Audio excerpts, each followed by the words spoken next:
You are watching Market Watch, the brief overview of the key events from the world of finance. The past week will be remembered not only by the daily flow of news about the victims of military conflicts, but also by a sharp increase in trading activity in financial markets. Recall that gold has reached its maximum value since the middle of May this year. Bitcoin also returned above 30,000 level, approaching a strong technical resistance level at the 31,400 mark. On the other hand, there was a wave of sell-offs on the US stock market, where key indexes approached important technical support levels. Let me remind you that gold and Bitcoin also ended the week at important price levels. All this indicates that the current week may become even more active because the breakthrough of significant technical and psychological levels is accompanied by increased movement in the direction of breakout. And now let's move on to the precious metals market. Gold has come close to the psychological mark of $2,000. Nevertheless, buyers failed to lock in above the resistance level of $1,985 per ounce. Please note that it was this level that kept buyers from developing a more powerful growth wave 3 times.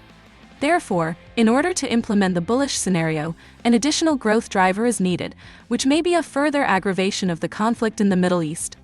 After all, this factor was the reason for the increase in the value of this asset by 10% in just 2 weeks. A breakthrough of the previously noted resistance level will allow us to count on further growth to historical highs in the area of $2,060 to $1,070 per ounce. Bitcoin, as well as gold, once again began to perform the function of a protective asset, noticeably strengthening by the end of last week. Without the absence of any hints of Israel's willingness to negotiate, the risk of its further growth remains elevated.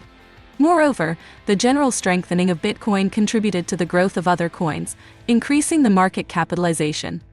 But in order to implement a long-term bullish scenario, buyers need to fix not only above $30,000, but also above 32,000 level. After all, only in this case it will be possible to talk about changing the trend from bearish to bullish. And in conclusion, let's talk about the US dollar. It continues to trade relatively steadily in pairs with the euro, the Japanese yen, and the sterling. And this is despite the fact that the US dollar also performs the function of a protective asset.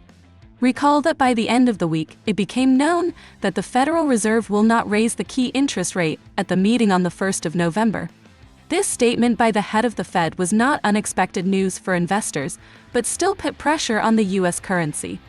Consequently, only the appearance of signals indicating a clear deterioration in the economic situation in the United States can noticeably weaken interest in the greenback, significantly increasing the risk of a rate cut and, as a consequence, a decrease in the yield of U.S. government bonds.